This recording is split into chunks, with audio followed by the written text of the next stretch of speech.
Numbers chapter 30. And Moses spake unto the heads of the tribes concerning the children of Israel, saying, This is the thing which the Lord hath commanded. If a man vow a vow unto the Lord, or swear an oath to bind his soul with a bond, he shall not break his word. He shall do according to all that proceedeth out of his mouth.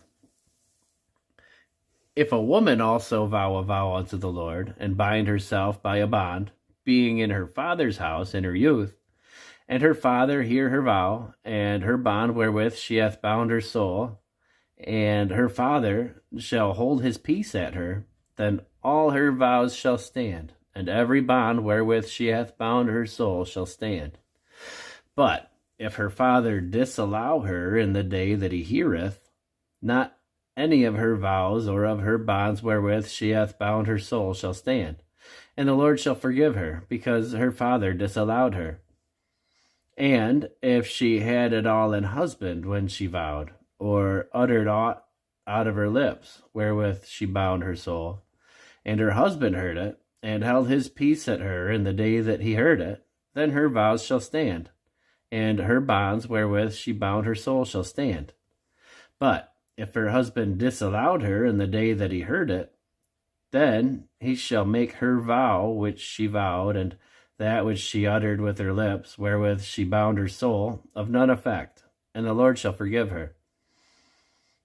But every vow of a widow, and of her that is divorced, wherewith they have bound their souls, shall stand against her.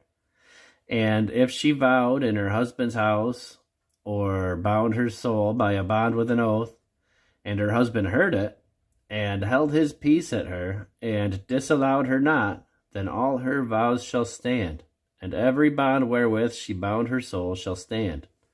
But if her husband hath utterly made them void on the day he heard them, then whatsoever proceedeth out of her lips concerning her vows, or concerning the bond of her soul, shall not stand.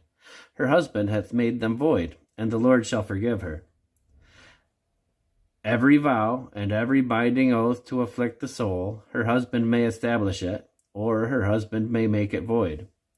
But if her husband altogether hold his peace at her from day to day, then he establisheth all her vows, or all her bonds which are upon her. He confirmeth them, because he held his peace at her in the day that he heard them. But if he shall anyways make them void after that he hath heard them, then he shall bear her iniquity. These are the statutes which the Lord commanded Moses between a man and his wife, between the father and his daughter, being yet in her youth in the father's house.